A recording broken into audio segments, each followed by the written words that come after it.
test seems to be about day 7 on the symptoms. So that gives you some general information. And the transmission in regards to fomites, so surfaces that we might touch, certainly possible. That's why we're aggressively cleaning, because you could touch a surface or touch some secretions, then your face, eyes, nose, or mouth.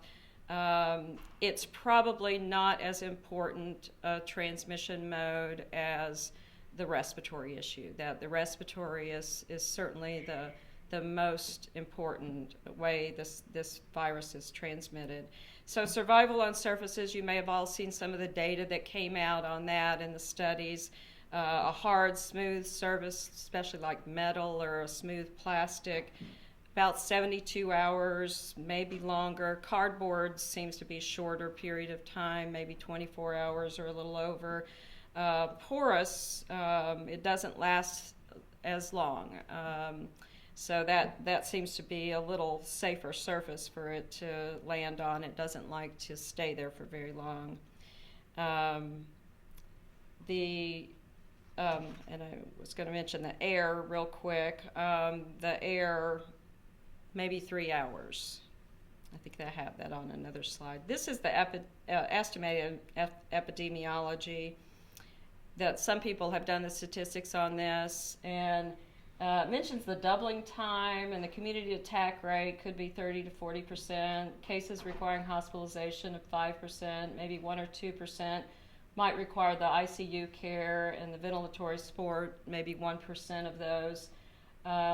So the community epidemiologic wave seems to last about 2 months.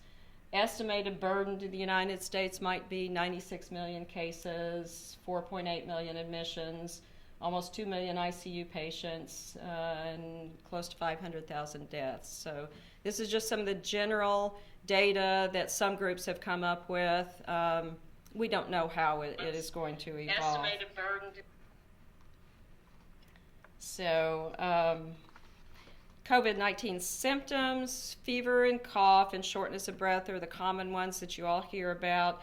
2 to 14 days after exposure. I mentioned briefly that GI symptoms can occur. It's just a much lower percentage. The range from mild symptoms to more severe illness and even death is what can occur. The serious illness seems to occur in about 16%. Recovery time is about 2 weeks for mild infections, 3 to 6 weeks for more severe infections. They really don't know yet how long the person is infectious. Studies are still ongoing for that, but as I mentioned earlier, it seems like the virus can be shed for a while as the person is recovering from illness. And the findings on the labs to look for, we've all shared this information. Leukopenia is a big one, lymphopenia specifically. In some of the cases that have occurred in elsewhere in the world, including Seattle area, they often saw a normal white count, but there was always lymphopenia. The transaminases tend to be elevated, not terribly high, mild to moderate. They start out with a normal procalcitonin, but if you've got a really sick ICU patient, they oftentimes will have that lab elevated, as would be expected. Some other things that have been noted: elevated D-dimer, troponin, ferritin, LDH. Those are more minor lab abnormalities that are recognized. So the chest X-ray has primarily bilateral interstitial infiltrates. We don't recommend CAT scans. They're not necessary. A lot of CAT scans were done in China. So we have that data, and what they observed is primarily ground glass opacities. So those are what it would look like if you happen to get a CAT scan. But for isolation purposes, they do not need to go to the CAT scan for a diagnosis. So over in Wuhan, China, ARDS developed in about 20%. So that was a little higher rate than we hope to see here. Ventilator was needed in about 12.3%. Elsewhere in the world, Italy has struggled, but so far Other countries have not had it quite as bad, and the rest of China did not have it as bad as the epicenter did. So that's something that we are aggressively trying to work towards. The COVID-19 diagnosis, we're still trying to rule out other respiratory pathogens by doing the viral respiratory panel. There seems to be a very low percentage of these individuals having two viral infections at the same time. It has been recorded, usually with influenza, but it's just very low percentage so far. And of course, we document a chest x-ray to see if you can find any changes on that. And then there's the nasopharyngeal swab is the primary method we're using now, and it's a PCR test that is run. We're not doing the throat swabs anymore. That was updated this week. And if it's available, sputum or BAL are good samples as well. I actually saw a study report. BAL is 93% accurate in picking it up. Sputum is 72%. Nasopharyngeal is 63%. And then it drops off beyond that. I don't think they've really determined the sensitivity and specificity of the test yet. There's so many tests that are out there that I think they're having difficulty getting that data together, but eventually that will be known. But they're fairly accurate because they are PCR assays, and they're designed genetically to hit the viral genome. We submit the testing on symptomatic patients, and as the criteria have been, it is with a travel history. I think that's rapidly changing since community spread is becoming more widespread now. So the hope is that widespread testing and isolation will help what they call blunt the curve, because the higher the spike goes, then the more opportunity to overwhelm the medical community, which is what they're trying to avoid by slowing down the spread and doing the isolation. The CDC test is a reverse transcriptase PCR. Theirs was designed specifically using 3 targets of the N gene of the organism, and it was specifically designed to exclude all of the other coronaviruses because there are cold viruses out there in this category. So the CDC wanted a test that would absolutely rule those out and only test for the SARS-CoV-2. So that's why they developed their own test and didn't use another country's test. All of the other commercial labs are now evolving and developing. Some universities have developed their own. So there's so many out there to choose from at this point. And we're using several different labs here trying to meet the supply. And the emergency use authorization package went to the FDA, so that's how they were able to use unapproved medical and diagnostic products. When the CDC's kits first came out, it was one of the reagents that was messed up, and they had to correct that, and then those were fine. So we're over that hump. Now it's just a shortage. There's been shortages of some of the reagents used to run the tests, and also some problems with the swabs and the viral transport media. So those are all things that are slowing down our results, is what it comes down to. And as I mentioned, there are a lot of tests out there. There is a serology test in development. It should be a Western blot or an ELISA. Those seem to be the best types of tests for the serology for this organism. And what they're going to look for are blood samples 21 days after symptom onset. So as usual, serologies will take a while to turn positive. So those are the samples that eventually we would have available to screen the population, maybe, to see who out there has been exposed and never knew it, for the most part. And the virus can be isolated in culture, but they don't recommend that. Obviously, we don't want that grown in a standard viral lab. They have it in a repository with NIH. So the higher risk groups, as we all know, are older people. Originally they said greater than 60. I think they're modifying that a little upwards, but in general, older people. And it seems like the risk goes higher and higher with each decade beyond that. So people in their 80s and 90s are very high risk.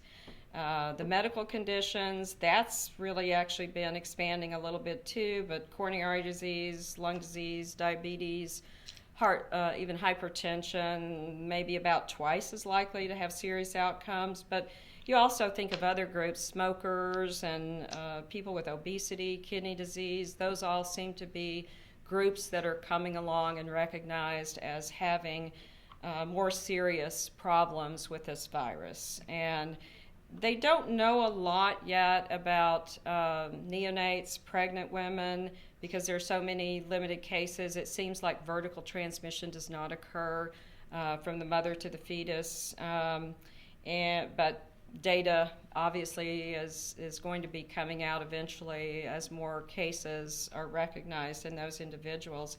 Children and young people seem to be less affected, but more cases in the young and the 20s to 50 range have been now recognized, and some of those are very serious, and sometimes those are occurring without known underlying medical problems. So the young people that were partying in Michigan State in the bars may regret that. We hope that that won't happen, but it's a potential issue.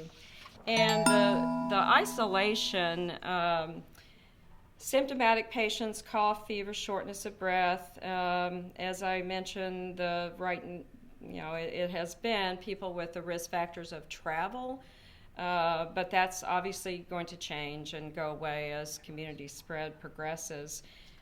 In order to release a person from isolation, they have to be free of symptoms without medications like acetaminophen or cough suppressant. They have to be symptom-free and have negative tests on at least 2 consecutive respiratory specimens. Usually it's going to be the nasopharyngeal swab, and they should be at least 24 hours apart. So that's how to get somebody released from isolation. The COVID-19 treatment is mainly supportive. Remdesivir is an investigational drug. I'm going to leave the rest of this for Dr. O'Connor. She's going to cover more of the medications. Vaccine may be in the future, but it's over a year out. This may not show up very well, but this is just some of the general information on the China data, just emphasizing the mortality statistics are higher in the elderly, especially over 80 years old, and it gets lower as the years go down. And again, cardiovascular disease seems to be just a huge risk factor for this. And part of it is what happens with these patients seems to start more respiratory, and then some of them maybe even seem to be recovering from their respiratory, saturation's getting better, and then it's just overwhelming cardiac failure. They seem to go into myocarditis and a cardiomyopathy. So the heart disease is a big issue. And going back, the geographic distribution started in Wuhan, Hubei province of China, late 2019. It was an open market that included wild animals, and it was the bats that was problem. Seemed to peak in China between late January and early February. Cases continue throughout China, though they say they're slowing. So, you're talking almost 3 months later at this point, 2 or 3 months out, and it seems to be calming down in their country. So we'll have to see how that happens and pans out here in the U.S. It has spread to all continents. I don't think there's anything going on in Antarctica yet. The cases of COVID-19, of course, these numbers are out of date already. Because these were 316. Right now, we're over 255,000 in the world. Total deaths, about 10,500. So China's still running a little over 82,000. Their rate of increased cases does seem to be slowing. Outside of China, I think it's now over 150 countries The list is huge. And mortality estimates, I've seen all kinds of numbers. Some people estimate 3 to 4%. Some think once we get all the numbers and more people screened, it may only be 1 to 2%. But it higher in the overburden areas like where it originated in China, and Italy has really struggled with higher mortality rates. So those are the numbers that eventually will come out. It's probably about 10 times as bad as a normal flu season. So mortality is worse than we would desire, certainly. So the locations on the global map, as you can see, pretty much filling in everywhere, and I would imagine more countries have filled in by the time this came out earlier in the week. And the U.S. cases, those are rising. These numbers are already inaccurate, so they're going up. You can monitor those on the CDC website, but it does lag behind. There are some other sites that keep more accurate numbers. So it's in all the United States territories now, including West Virginia. So it's everywhere here, and community spread is occurring in multiple areas in the country. That's just the map. Again, that's updated now on the CDC site as more and more cases fill in. We had lagged behind, but we're there now. And this is what they're talking about as far as the peak of cases, and it's rising. Now, some of those numbers at the end, they're not really decreasing. It's just that they haven't been diagnosed yet. So the curve is going to keep going up, and if we can slow the spread, the hope is that the curve can be blunted, spread the cases out farther apart so that it doesn't overwhelm the medical community. These were some interesting maps I found, the highest risk U.S. cities based on arriving travelers, because these have international airports. So those were some of the cities around the country that are hot zone airports. And this was kind of a map of the airports around the world. So those are areas that try to stay out of those airports. So how can you protect yourself when you're out? And general public advice for all of us, families, obviously it's the frequent hand hygiene, soap water, at least 20 seconds, or an alcohol-based sanitizer, 60 to 95%. The social distancing is the hot topic at about 6 feet. Try not to touch your nose, mouth, eyes, and then cover your cough with a tissue or sleeve. Cough into your arm. Try not to spread, because some people will be sick and not know it, so that's why they're emphasizing the hygiene measures. And also, certainly, if you feel ill, fever, any of these symptoms, coughing, call ahead to a doctor's office or hospital, and you'll be instructed what to do. Stay home if you're sick. There is no evidence that wearing a medical mask protects a person who is not sick. This is cultural in the areas of the world. So in China, you saw everybody in a mask. But what is helpful, and the best preventive measure, is someone who is sick getting a mask on them as fast as possible, because it stops them from spewing into the environment so much. So stay informed. I mentioned some of the sites here, the cdc.gov and the World Health Organization. Obviously the news stations. Johns Hopkins has a coronavirus resource center that's really good online, and it has a world map, and you can maneuver and hover over the different states, and it gives updated information. They are somehow able to get all the statistics that seem to be accurate, and they seem to be ahead of the other sites. So household plan, protection steps as I outlined, no gatherings greater than 10 people, know the signs and symptoms, consider a 2-week supply, not a year supply, of various medications and essentials, and establishing a way to communicate with others, telework if you can, help childcare, There are a lot of people out there, I'm sure, that are struggling with that issue. And just being able to adapt to cancellations. We're all going to have to do that. In offices, we're having to cancel patients, push them out, telemedicine type visits, and patients will have to adapt to that as well. Obviously, limit shopping or just don't go shopping. That's hard to do in our area. I have to recommend against dining out and none of the big crowds anymore. So travel advice, all of the advice on the previous applies. If somehow you have to travel, which I don't think anyone is going to do anymore, you need to take your own supplies with you because they may be limited. Certainly avoid travel if you're sick, and older adults and those with chronic medical conditions don't need to be traveling at all. They probably shouldn't even be leaving their homes. So help them out as best you can. No cruises. So if you have traveled to a high-risk area, which is still happening, we still have some people returning from hot zones, then stay at home for 14 days from the time you left. And that's just general travel advice for the population.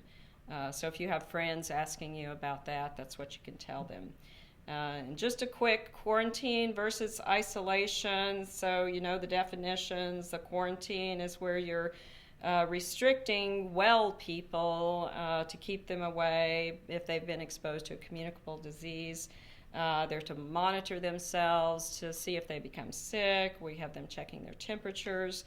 And some of these people may have been exposed and don't know it. They just have to be educated. And the hope is this will limit the spread of communicable diseases, especially in those who would be asymptomatic and not know that they're spreading it. The isolation is to totally separate ill people who have a communicable disease from those who do not, and restrict their movement and stop the spread of the diseases. And that, of course, is isolation for tuberculosis, so similar to that. And the quarantinable diseases does include SARS, so that's what's going on, and that's why it's in this category. So that's the end of my part, and we'll transition over to the next speaker.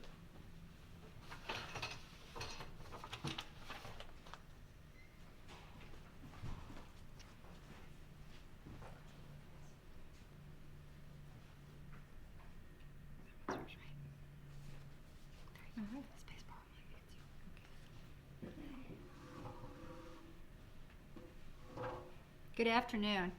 I'm going to give you an update on COVID-19 treatments and prevention.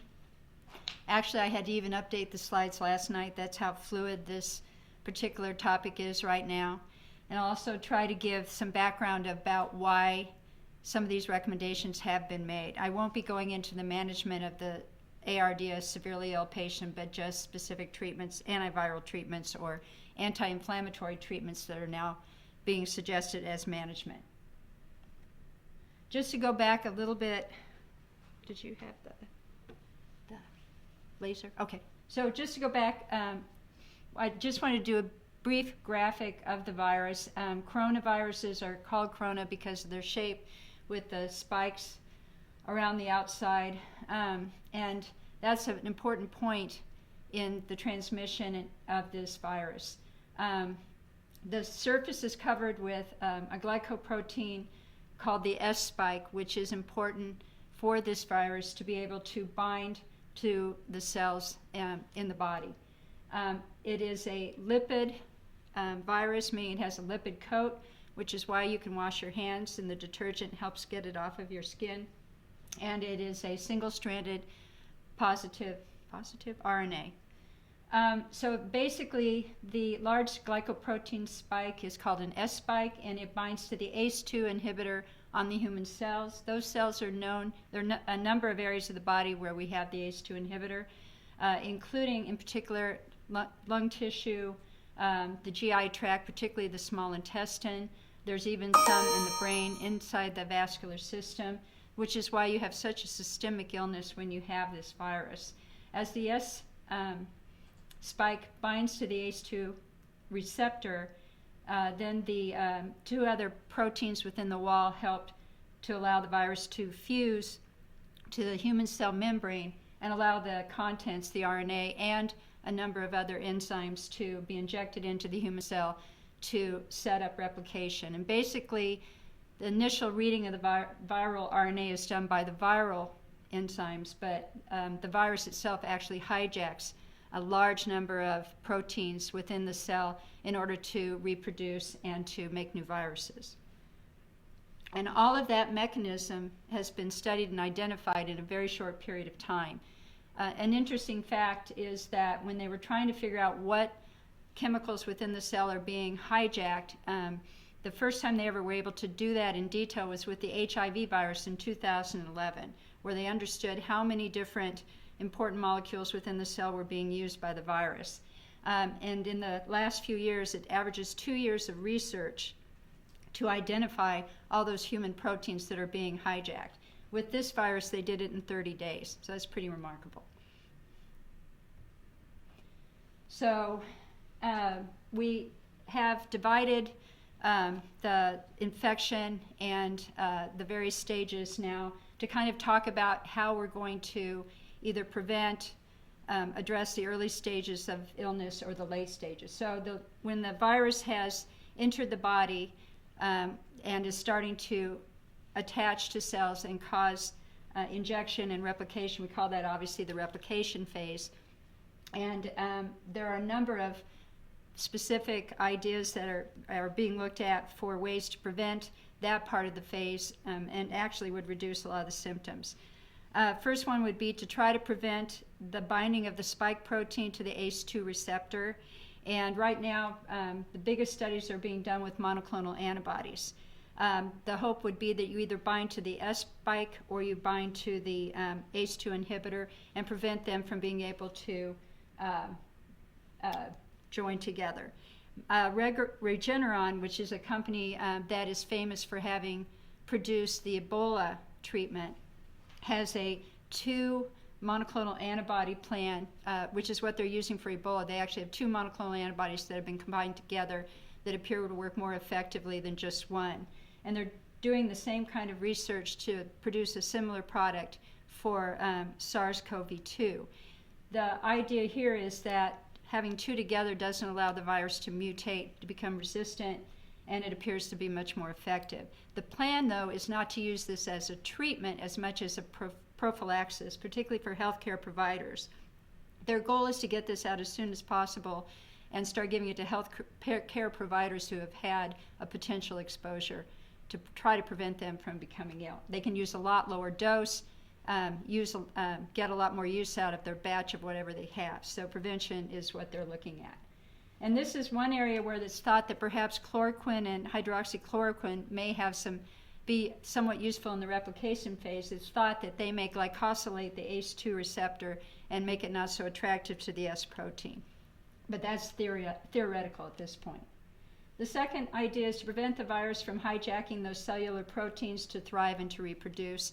And now that they've identified all these different cellular proteins, they're now actually taking chemicals that block those proteins or block the ability of the virus to use those proteins within the cell. And they went through 20,000 different FDA-recognized chemicals. They found 60 potential that they are actually now looking at as potential therapies. And that's what you're kind of hearing in the news. But keep in mind, they're literally just growing the virus in a cell right now, squirting some of these chemicals on to see what happens. So very preliminary. The remdesivir is the one you've been hearing about as a potential treatment. This was a drug that was a failure for Ebola, but it was known to have some activity against SARS-1, so that's why it was looked at. It's thought that it binds to the, like a nucleic acid, it's binding to your RNA and stopping the RNA from being reproduced. And it also bends the RNA, so it's no longer able to be properly used. We're also going to disrupt viral enzymes to prevent production and assembly of the new viral particles, and that's what a lot of our HIV drugs do. And Calitro was the drug, or one of the drugs that was an HIV one being looked at. There were a couple others that were found to not be helpful. Kaletra was of interest because it does have some efficacy with SARS-1. And just hot off the press in the last 48 hours, a major paper came out of China where they looked at 199 cases. Half got Kaletra, half did not, and it did not work effectively. There was a little bit of shortening of the length of illness, but not enough to raise any excitement at this point. Finally, once the viral particles have been assembled, they have to go from basically the factories within the cell to the surface to be excreted, and they think that this movement is actually inhibited by the chloroquine, hydroxychloroquine. So the replication phase appears to be one of the areas where that works. Once the infection is established and this attack has already started within the lungs, there's quite a bit of damage to the cells by the virus itself, and then the immune system becomes aware of that. And so they call this next part the immune hyperreactivity and pulmonary destruction phases caused by the virus and the immune system. So we're looking at ways to reduce that over-exuberant response by the immune system to decrease the amount of damage going on. And the first one, again, hydroxychloroquine does have some anti-inflammatory activity, so obviously that is one of the areas that we think it might be helpful in the more ill patients. And I've listed just a few examples of some medications or drugs that are under study right now. Some of them were being used for other purposes and are being now looked at for SARS-CoV-2. Some of those were things that were just been taken off the shelf, and we really don't know a lot about them. Some of them had failed with other viruses but do have viral activity, so they're looking at them. An example is the APNO1. That's a recombinant human angiotensin converting enzyme 2 that's it's been used to treat ARDS and is being looked at as a treatment during severe SARS-CoV-2 infection. IFX-1 is an anti-C5a monoclonal antibody. Again, this is trying to moderate the immune hyperactivity. This is C5a is a molecule that is released from neutrophils during the inflammatory response. BX25 is an interesting product. It's an anti-necrosis drug. It actually picks up oxygen in the lung and takes it to the tissues. Again, something that was an ARDS management drug that was being studied. And tocilizumab, I hope I'm pronouncing that correctly, is a known, that has been also been used in China and is being discussed for use here.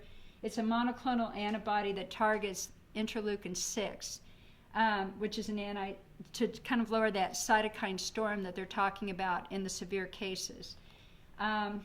It does work. There are some concerns with this product that it can be a little too immunosuppressive.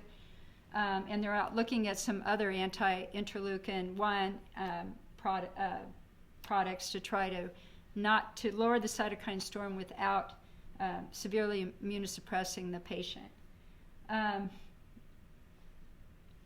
Leronlimab is another monoclonal antibody, and this is against CCR5.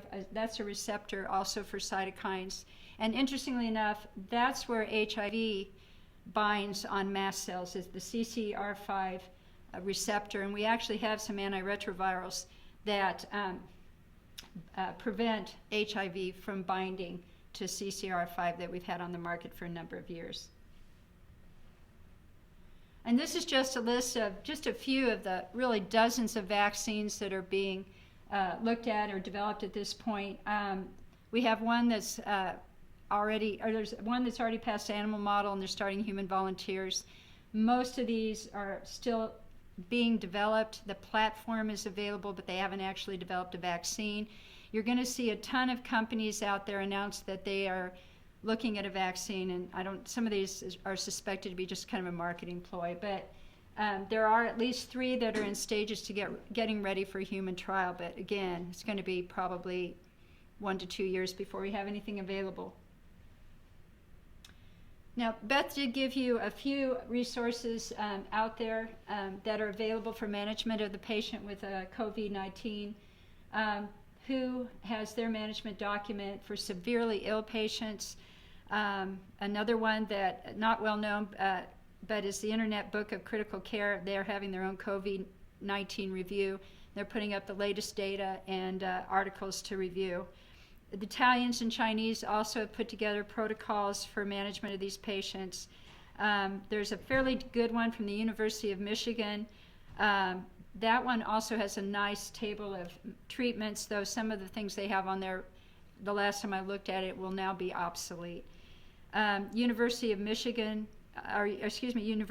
Washington has a really nice resource center.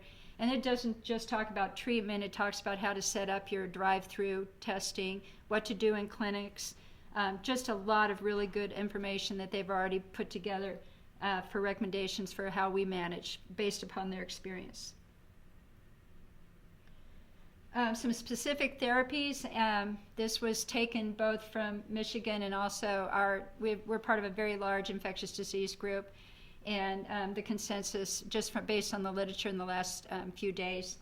Hydroxychloroquine and the doses have now been published, though I've seen 600 milligram loading dose, but 400 is what's now being recommended for 4 to 7 days. Mild disease, though some people are suggesting we hold it for people who are sick enough to come into the hospital.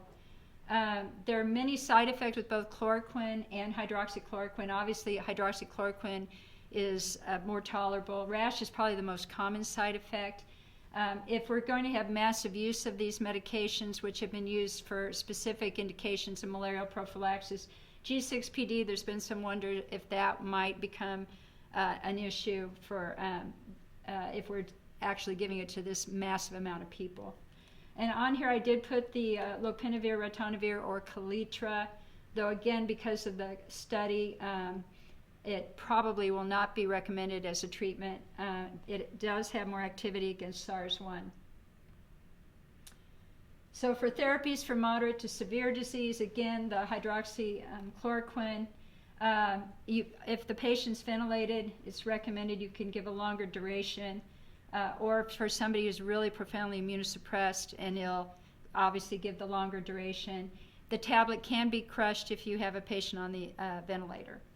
As I said, Kaletra no longer. Remdesivir is currently only available on a compassionate use basis for patients with severe disease intubated with ARDS. Hopefully that'll be liberalized and we'll have more product in the near future. Tocilizumab, the dose is listed here, and again, this is for very severely ill patients with lung disease and ARDS, and that's a 2-dose regimen. Some other points to consider: there's been discussion about the use of statins. They were found to have some anti-inflammatory properties when they were used or studied with SARS and MERS, and it also has been discussed because of the potential cardiovascular risk factors of COVID-19. The patients that seem to be recovering from their respiratory illness and then develop catastrophic cardiac, either cardiomyopathy or even cardiovascular disease. So statins may play a role in that.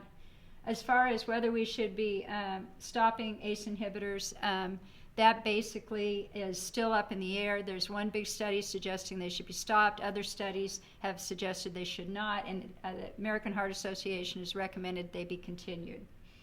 Non-steroidals, we've heard a lot of questions about that. There was a concern that it might enhance ACE2 binding and increase the risk of cardiovascular injury. Also possibly suppress inflammation, the inflammatory response during the replication phase when you really want your immune system to be cranked and doing what it needs to do. And there's some controversy about whether there really is a significant issue with non-steroidals, but we are recommending acetaminophen and not ibuprofen. And that's the end of my portion. Becky Smith will be speaking.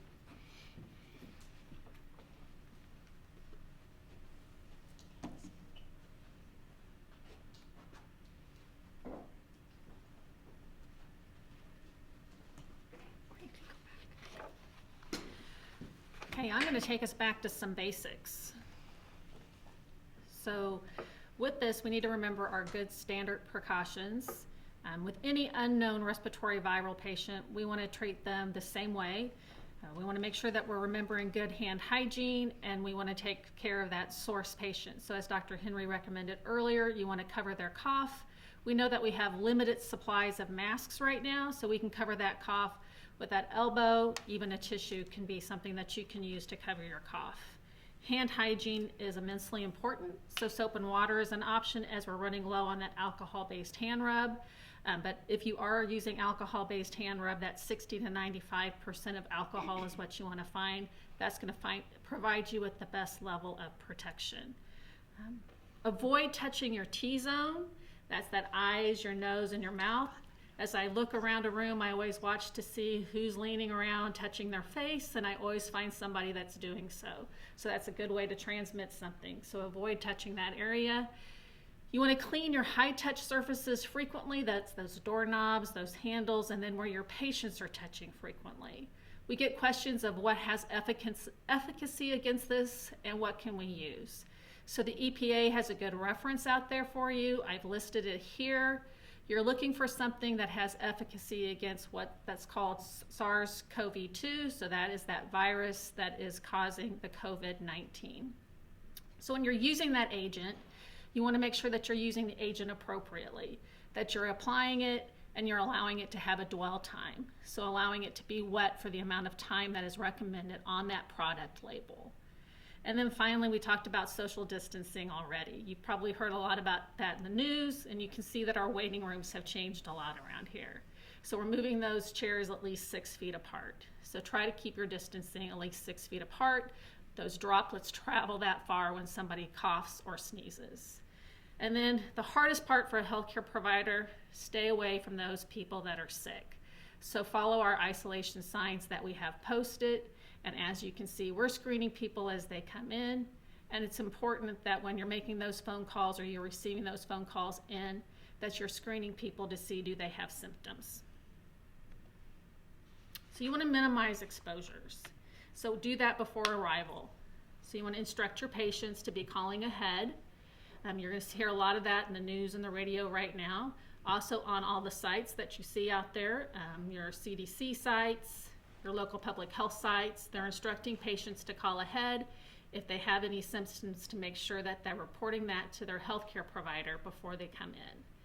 If you're scheduling, see if you can postpone any of those routine visits or those elective procedures, especially if that patient is symptomatic. And then for emergency professionals that are traveling, our ambulances, they're helping us with that continuum of care. So they're screening patients through their dispatchers. Do they have symptoms before that EMS provider arrives? And then that way they can share that as they transport that patient to the facility. And then upon arrival, we want to make sure that we are limiting our entry points. So as you can see, things around here have really changed recently. We've limited our entry points. We're screening upon entry. That's also as they get admitted, we're using our screening tools upon admission to see is there any symptoms, any history of exposure anywhere, so that we can have a double checkpoint. And then finally, if your patient has any kind of respiratory symptoms, be rapidly triaging them, get them placed in a room, and have them covering that cough or that source. And limit your staff that's caring for these people. So you want to have them limiting the number of people that are in and out of these rooms. That may mean cross-training them to do more than one thing. As you've heard, this is constantly evolving and changing. So the PPE with the recommendations for this has also changed as well. So I have up here the WHO guidelines versus the CDC guidelines. So the CDC has a tendency to lean a little bit more towards the protective side of things than WHO does. So originally, the CDC had out here that we were going to use N95 masks for every patient. WHO was always using what we call face masks for patients. On the 10th, the CDC changed to be a little bit more congruent with WHO. This was kind of like the same thing when H1N1 came around. The CDC changed the guidelines with H1N1 when the transmission of the disease was identified a little bit more. So as we identified how this disease was transmitted, the CDC became congruent with the WHO guidelines. Also, as you know, our PPE is very difficult to find now. So they have a hierarchy of what PPE is needed according to what PPE is available. So what we want to use with these patients is you want to place your patient in a private room, close the door. A negative air pressure room is only needed if you're doing an aerosol generating procedure. Everybody needs to wear gowns and gloves. You want to put a face mask on, and you need eye protection. If you're doing an aerosol procedure, you want to wear an N95 mask or higher. The important thing with PPE is making sure that you're wearing it correctly. You don't want to have an exposure to the healthcare provider by putting it on incorrectly or when they take it off. There's several resources available out there for you. The CDC has a link to one, of which I've provided here. So back to aerosol generating procedures. What were they considered? Well, sputum induction would be one, something like open suctioning. Definitely if you're intubating a patient, that is considered an aerosol generating procedure. These should ideally be taking place in what they call an airborne infection isolation room or a negative pressure room. You want to limit your providers to only those necessary for that procedure. They should be wearing an N95 mask or higher, along with their gowns, gloves, and eye protection. And then after that procedure is completed, that room needs to be cleaned and disinfected. And then finally, I want to give you just a little bit of information on collecting a specimen. So lots of questions have came into us on how can we do this? Can we do it in our clinic? Does it have to be done in a hospital? Collection of specimens can now be done in any room, but it needs to be a single patient room. So it does not need to be done in a negative pressure room. Ideally, you need to have a face mask on. Depending on what your PPE is that you have available, it does not have to be an N95 mask. You do need to have on gowns, gloves, and eye protection. And again, you only want the essential people for that procedure in that room. And then afterwards, you need to clean and disinfect your room.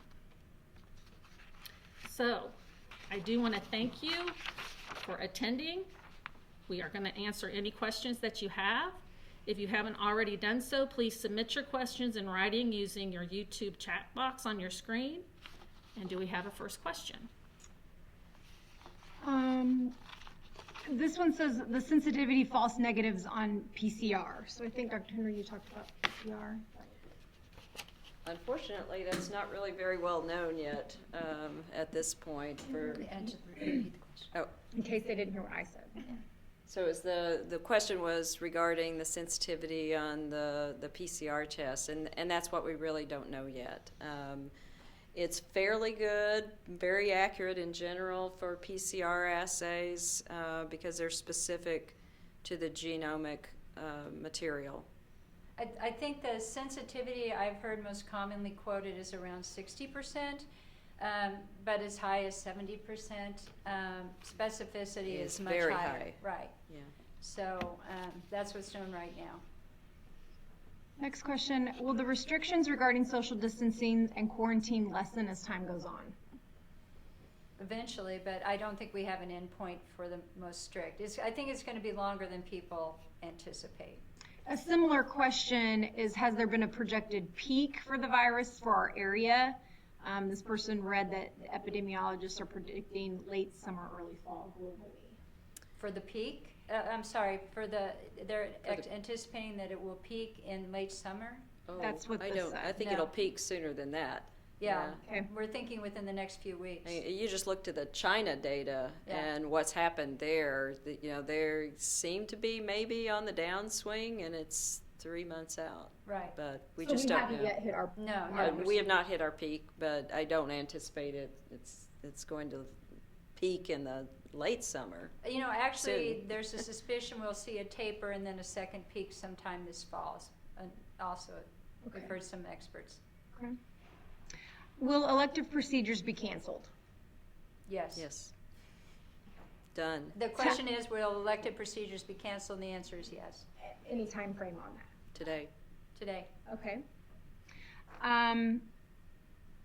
Any data on steroids impairing response to infections? Should we really be using them on COPD, for example? I think that information, the question is whether steroids should be used for COPD and what their effect is on the infection. The information that we have is that they were used heavily for ARDS in China. which was thought to lead to increasing episodes of ventilator-associated pneumonia and secondary bacterial infections. So the recommendation is to try, if you have to use them, to reduce the dose, and because of the concern of aerosol, to not use nebulizers. But if a patient needs to have steroids, COPD, they are saying use them, but try to reduce the dose to reduce the immunosuppression. This is more of a statement. False negatives mostly occur with poor collection technique. Would you agree with that? False negatives with poor collection, yes. Okay. Any updates on testing requirements or recommendations in our area, especially in light of asymptomatic carriage rates? Are you aware? It's not been officially updated yet by the Missouri Hospital Association. They're still linking the travel, But correct? because of the availability of the commercial test, it is up to the clinician if they feel like there is a epidemiological link or if the patient's status warrants a test. So the test can be done if the clinician wants it. We were so restricted initially because the tests were being sent to the health department and on to the CDC, and they had very stringent guidelines because they didn't have very many tests.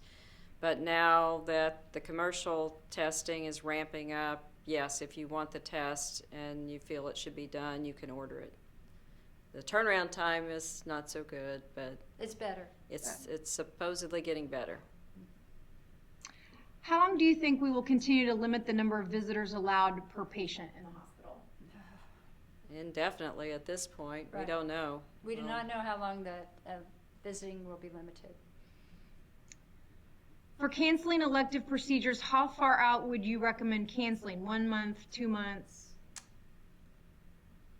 For canceling, how long out? I think that'll really going to be dependent on CDC recommendations and guidelines at this point.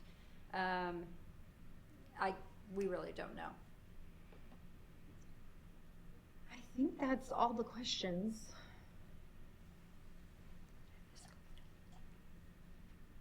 All That's right. all that have been submitted, yeah. Okay, thank you for listening. Thank you Okay. all. Thanks. Are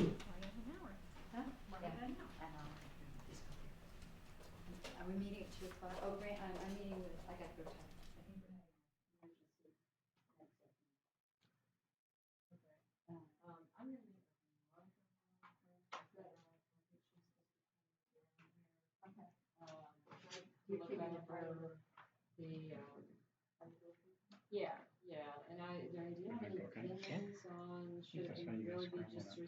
A couple more questions came in. I can, should people wear masks when in public areas?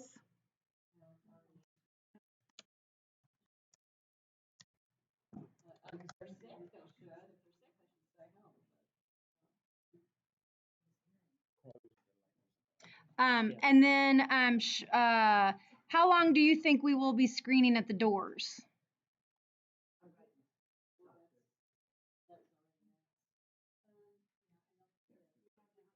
Don't know.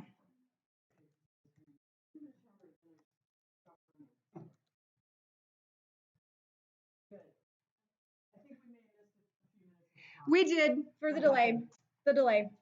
Yeah, I said go because I saw her, but it wasn't yet streaming. So that was. Well, I'll have to go back and check. No more than 2, but I don't know for sure. But we recorded it, so whatever we send out will have had the whole thing. Yes. Well, we recorded everything she said. Yes. Yes.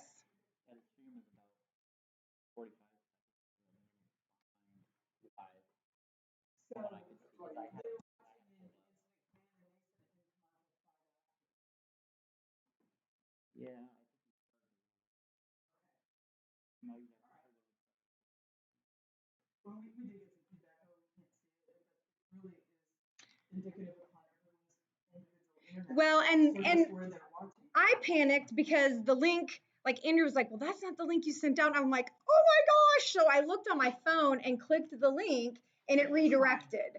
So I was like, okay, that's check. The delay and